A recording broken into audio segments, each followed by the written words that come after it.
자, 한 절씩 1절부터 9절까지 한 절씩 교독하겠습니다. 하나님의 뜻을 따라 그리스도 예수의 사도로 부르심을 받은 바울과 형제 소스데네는 고린도에 있는 하나님의 교회 곧 그리스도 예수 안에서 거룩하여지고 성도라 부르심을 받은 자들과 또 각처에서 우리의 주 곧 그들과 우리의 주 대신 예수 그리스도의 이름을 부르는 모든 자들에게 하나님 우리 아버지와 주 예수 그리스도로부터 은혜와 평강이 있기를 원하노라. 그리스도 예수 안에서 너희에게 주신 하나님의 은혜로 말미암아 내가 너희를 위하여 항상 하나님께 감사하노니 이는 너희가 그 안에서 모든 일 곧 모든 언변과 모든 지식에 풍족함으로 그리스도의 증거가 너희 중에 견고하게 되어 너희가 모든 은사에 부족함이 없이 우리 주 예수 그리스도의 나타나심을 기다림이라. 주께서 너희를 우리 주 예수 그리스도의 날에 책망할 것이 없는 자로 끝까지 견고하게 하시리라. 같이 읽겠습니다. 너희를 불러 그의 아들 예수 그리스도 우리 주와 더불어 교제하게 하시는 하나님은 미쁘시도다. 아멘. 자, 오늘부터 고린도전서를 매일 조금씩 묵상하면서 하나님께서 우리에게 또 말씀하시는 내용, 또 하나님께서 우리의 걸음을 인도하시는 인도를 말씀으로 또 받으려고 합니다.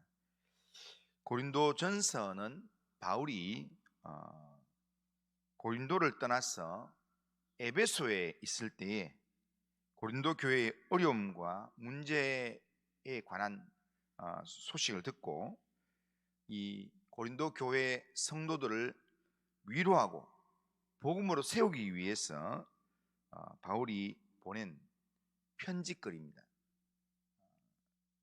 그래서 지금 공식적으로 두 개 나와 있는 두 가지 중에서 첫 번째 편지가 전서고 두 번째 편지가 고린도 후서입니다. 그런데 고린도전서를 읽어보면 이 내용 고린도전서 외에 고린도전서를 고린도전서를 기록하게 되는 배경이 되는 또 앞에 편지가 하나 더 있었던 걸로, 너희들이 썼던 그래라는 그런 내용을 보면 다른 누군가를 통해서 이 고린도전서 전에 바울에게 편지를 보내어서 고린도 상황을 알렸던 그런 편지글이 있었던 것 같습니다. 이제 그런 내용들에 한번 바울이 편지로 이야기했었는데, 그런데 또 제대로 그에 대해서 말씀에 대해서 반응을 하는 게 아니라 여전히 문제가 있으니까, 그래서 공식적으로 이 고린도전서를 편지로 보내게 된 것입니다. 그 고린도전서의 내용 중에서 오늘 우리가 읽은 이 본문은 이 바울의 편지의 서문으로서 하나님께서 그리스도 예수 안에서 바울을 부르시고 또 고린도 교회 성도들을 부르시고 고린도 교회를 은혜로 세우시면서 끝까지 견고하게 하신다라고 하는 그런 이 고백의 내용입니다. 고린도전서는 어제 잠시 생각했던 것처럼 교회 안에 분열과 또 교만과 음행과 세상 소송과 은사 남용과 신학적인 이 오류, 이런 여러 가지 문제를 인한 갈등 때문에 아픈 문제들을 많이 가지고 있는 교회였고, 그래서 그 아픈 문제를 다루면서 교회를 복음으로 다시 세우기 위한 편지입니다.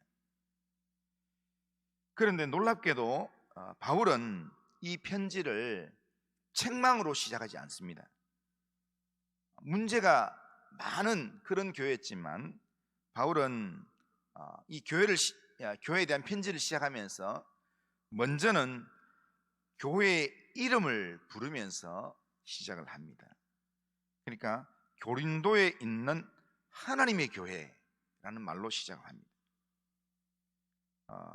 이 문제 많은 도시에 또 교회가 세워졌으면서도 교회가 소란스럽고 세상적인 욕망 속에 있는 그런 교회였지만 바울은 그들은 여전히 하나님의 교회다 라고 이야기한다는 겁니다. 무너진 모습이 분명히 있었지만 그들의 가장 깊은 정체성은 바로 하나님의 교회였고 하나님이 불러 세우신 성도들이다 라는 것으로 이 본문을 시작한다는 겁니다. 그러니까 그들의 정체성은 실패가 아니라 하나님의 은혜가 함께하는 그런 존재다라는 겁니다. 바울은 이 고린도 교회 성도들 향하여서 그리스도 예수 안에서 거룩하여지고 성도라 부르심을 받은 사람들이다 라고 이야기합니다. 여기서 중요한 말이 뭐냐면 부르심이란 단어입니다. 교회 성도는, 고린도 교회 성도는 하나님의 부르심을 받은 사람들이다 라는 말입니다. 바울이 자기가 사도가 된 것도 하나님의 뜻을 따라서 하나님의 부르심으로 사도가 되었다라고 이야기합니다. 자기가 사도가 된 것도 하나님의 부르심이고 고린도 교회 성도들이 그리스도 예수 안에서 성도가 된 것도, 거룩한 성도가 된 것도 하나님의 부르심이다 라고 그렇게 말씀합니다. 신앙은 우리가 하나님을 먼저 찾아가는 이야기가 아닙니다. 신앙은 하나님께서 먼저 우리를 부르신 이야기입니다. 죄와 자기 중심성 속에 흩어져 있는 우리를 하나님께서 예수님의 십자가와 부활 안으로 불러 모으셨습니다. 그러므로 성도는 은혜의 부르심을 받은 사람을 성도라고 합니다. 그러니까 은혜의 부르심을 받았기 때문에 거룩한 무리다, 특별한 은혜를 받은 사람들이다 라는 의미에서 성도라 그렇게 부르는 겁니다. 오늘 우리도 고린도 교회와 특별히 다르지 않습니다. 우리가 예배를 드리지만 마음은 쉽게 나누어지고 우리가 은혜를 말하지만 삶은 자주 메마릅니다. 늘 은혜를 말하지만 자주 이기적인 생각을 하고 이기적인 행동을 하는 그런 모습이 있습니다. 그러나 하나님은 그런 우리의 흔들리는 모습으로만 부르지 않는다. 우리의 넘어진 모습, 흔들리는 모습, 그런 모습으로만 우리를 부르는 게 아니라 하나님께서 우리를 먼저 부를 때는 너는 내가 택하여 세운 내 아들이다, 너는 내 딸이다, 내가 너를 불렀다, 너는 내 것이다 라고 하나님은 우리에게 다시금 우리의 정체성을 확인하는 그런 말씀으로 우리에게 다가오신다는 겁니다. 오늘 본문에서 하나님은 그리스도 안에서 죄인을 성도라고 부르시고 문제 많은 고린도 교회를 거룩한 무리라 부르시고 은혜로 부유케 하시며 주 예수 그리스도의 날까지 끝까지 붙드신다는 말씀을 합니다. 그렇다면 오늘 본문에서 우리가 발견할 수 있는 하나님, 우리가 붙들어야 될 하나님이 뭐냐, 하나님 어떤 분인가 하면 본문에서 가장 먼저 드러나는 하나님은 어떤 분인가 하면 우리를 부르시는 하나님, 성도를 부르시는 하나님. 바울은 자신이 하나님의 뜻을 따라 그리스도 예수의 사도로 부르심을 받았다라고 말합니다. 바울의 사도 직분은 그의 야망에 의해서 시작된 게 아니었습니다. 하나님의 부르심이었다는 겁니다. 고린도 교회가 교회된 것도 마찬가지입니다. 고린도 교회가 스스로 거룩하여져서 교회가 된 게 아니라 하나님께서 그리스도 안에서 불러주셨기 때문에 교회가 되었습니다. 거룩한 무리가 되었습니다. 또한 하나님은 부르신 하나님이지만 부르시고 하나님께서 또 우리에게 뭐하냐? 은혜를 주신 하나님이십니다. 바울은 그리스도 예수 안에서 너희에게 주신 하나님의 은혜로 말미암아 이렇게 말합니다. 은혜로 말미암아 감사한다 라는 그 말 속에서 하나님께서 우리를 부르시고 난 다음에는 우리에게 은혜를 주시는 하나님이시라는 겁니다. 고린도 교회는 지식과 말이 아주 풍성한 그런 교회였습니다. 그러나 그 풍성함도 그들의 자랑거리가 아니라 하나님께 받은 은혜였다라는 것을 바울은 이야기합니다. 하나님은 은혜를 주시는 하나님이십니다. 우리의 삶 가운데 우리의 메마른 심령에, 우리의 6월 한 달을 살아가는 우리의 심령에 은혜를 주시는 하나님이십니다. 그러나 무엇보다도 하나님은 우리에게 은혜만 주시는 게 아니라 우리를 끝까지 견고하게 하시는 신실하신 하나님이십니다. 8절 9절 보면 주께서 너희를 우리 주 예수 그리스도의 날에 책망할 것이 없는 자로 끝까지 견고하게 하시리라. 너희를 불러 그의 아들 예수 그리스도 우리 주와 더불어 교제하게 하시는 하나님은 미쁘시도다. 여기 미쁘다 이 말은 믿을 만한 이다 이 뜻입니다. 그러니까 우리의 이 구원과 우리가 끝까지 견고하게 되는 것, 이거는 우리의 능력이나 우리의 강함이 아니라 하나님의 미쁘심에 있다. 하나님께서 믿을 만한 분이기 때문에 하나님의 신실함에 우리의 구원이 보장되어 있다라는 그런 의미의 말씀입니다. 고린도는 상업과 종교, 그 다음에 문화, 이런 내용들이 아주 발달된 그런 국제상업 도시였는데, 그런데 그 안에 교회가 세워지면서, 그러면서 교회가 세상과 구별된 교회가 되어야 되는데, 하나님께서 성도라고 불러내셔서 교회로 세웠는데, 그런데 그 교회가, 고린도 도시 안에 있는 교회가 세상의 가치관에 자유롭지 않았습니다. 여전히 세상적인 그런 이 물질적인 그런 계산을 하고, 그리고 아주 어린아이 같은 그런 편 나누기를 하고, 그러면서 서로 세상적으로 자기의 기득권을 유지하기 위해서 큰 소리치는 이런 큰 자와 작은 자의 싸움, 믿음 있는 자와 믿음이 없는 자의 싸움, 여러 가지 싸움이 있는 그런 교회였습니다. 그런데도 불구하고 하나님은 그런 교회를 포기하지 않았습니다.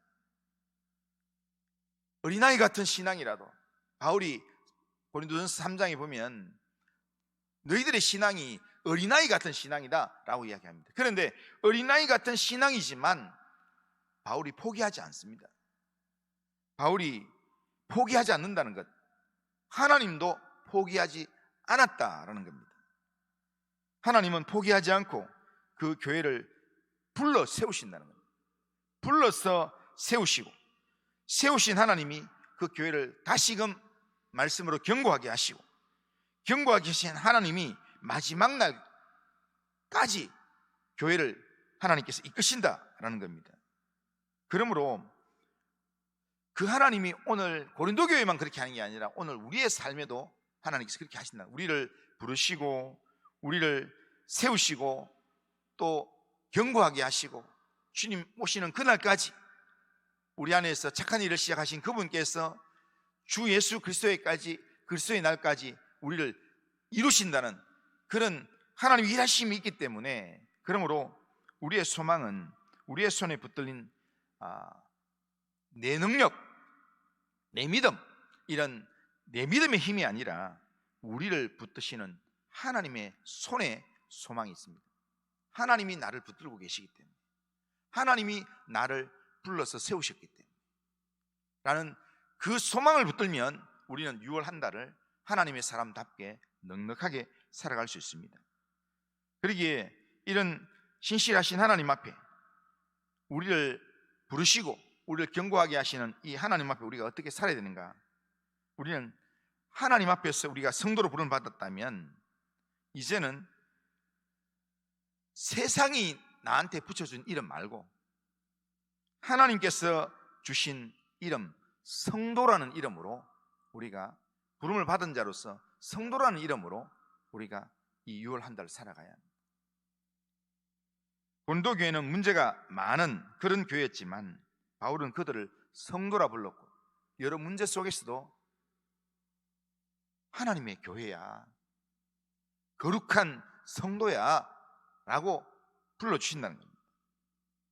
이미 너희는 그리스도 안에서 거룩하게 된 자들이다. 그러니까 이제 거룩한 신분에 합당하게 살아라. 서로 어린아이 같이 내가 잘났다, 네가 잘났다, 우리는 뭐 바울파다, 개바파다 이런 이야기 하지 말고 성도라는 이름에 걸맞게 부르심을 받은 자답게 좀 성도의 정체성을 다시 한번 회복해라. 그러면서 성도의 정체성이란 복음에 반응하는 그런 성도다 하면서 바울이 복음의 이름으로 성도다운 삶을 제시하고 있는 것입니다. 그러기에 우리는 세상이 우리에게 붙여준 그런 이름을 따라가는 게 아니라, 오늘도 우리는 하나님께서 우리를 부르셔서 나를 하나님의 백성 삼아주셨다. 나의 시민권은 땅에 있는 게 아니라, 이 대한민국에 있는 게 아니라, 대한민국의 시민권도 있지만 나는 하늘나라 백성이다. 나는 장차 언젠가 내가 하나님이 부르시는 날 나는 천국에 들어간다 라는 그 믿음 가지고 내 소속이 하나님의 부름을 받은 하늘나라의 성도라는 것, 그것을 가지고 오늘 그 이름에 합당한 삶을 우리가 살아가야 된다는 겁니다. 그리고 우리는 또 하나님께서 우리를 하나님과 예수 그리스도와 교제하도록 우리를 불러주셨다고 말씀하시기 때문에, 우리가 우리를 그리스도와의 교제 안으로 부르셨다면 우리는 종교생활을 하는 게 아니라 그리스도와 연합하는 삶을 살아야 합니다. 주님이 내 안에, 내가 주님 안에 거하는 삶을 우리가 살아가야 합니다. 성도라는 이름만 가지고 있는 게 아니라 거룩한 주님이 나와 함께하는 삶. 그래서 주님과 함께 죽고 주님과 함께 살고 주의 몸된 교회 안에서 서로 지체로 함께 서로 연결된 자로 우리가 살아가는 겁니다. 그러니까 부르심을 받은 사람들은 나 혼자만 성도가 되고 나 혼자만 거룩해지면 되는 게 아니라 그리스도와 함께 그리스도를 바라보고 함께 자라가는 자가 되어야 합니다. 오늘 우리는 먼저 그리스도 안에서 성도라는 정체성을 우리가 붙들고 살아가야 합니다. 그래서 내가 부르심을 받은 자로서 매일 이 6월 한 달 살아가면서 고린도전서를 묵상하면서 나는 그리스도 안에서 하나님의 자녀로 성도로 부름을 받은 사람이다. 내가 지금 상황이 이래도 그래도 나는 하나님의 교회고 나는 성도다라는 그런 고백을 하면서 주님과 교제하면서 하루를 시작하길 바랍니다. 그리스도와의 교제를 삶의 중심에 두고 주님의 은혜를 더욱 사모하면서 그렇게 한 달을 살아가면 좋겠습니다. 우리가 그렇게 살기 위해서 우리의 24시간을 다 드리지 못하지만 새벽에 짧은 기도를 하고 주님이 나와 함께 하심을 고백하고 말씀 앞에 머무는 조용한 시간들을 우리가 가지고 하루 중에 주님께 마음을 돌이키는 그런 순종의 삶을 살고 그렇게 살아가는 삶을 통해서 우리의 영혼이 살게 됩니다.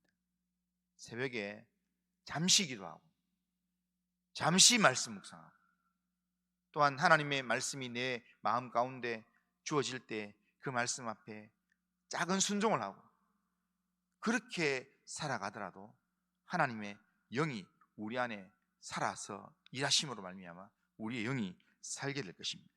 매일 매 순간 세상 속에 있지만 세상 속에서 부르심을 받은 하나님의 사람으로서 그리스도와의 교제를 내 삶의 중심에 두고 하나님의 신실한 백성으로 하나님의 거룩한 성도로 이 6월 한 달을 살아가는 우리 모든 성도님들이 다 되시기를 주님의 이름으로 축원합니다. 이번 6월 한 달 보내면서 우리 성도님들 마음 가운데 또 고린도서 읽으면서 여러 가지 문제가 있지만 그래도 나는 하나님의 교회의 성도다, 이 의식을 꼭 가지면 좋겠고, 그리고 또 우리 성도들 중에서 또 우리의 눈에 때로는 만족스럽지 않은 모습이 보인다 할지라도 그 모습 보면서 저렇더라도 하나님께서 하나님의 교회의 성도로 부른 사람이다, 하나님 성도로서의 삶이 회복되도록 하나님 복을 주시옵소서. 기도하는 그런 기도 제목을 발견하는 그런 성도님들 다 되시기를 주님의 이름으로 축원합니다.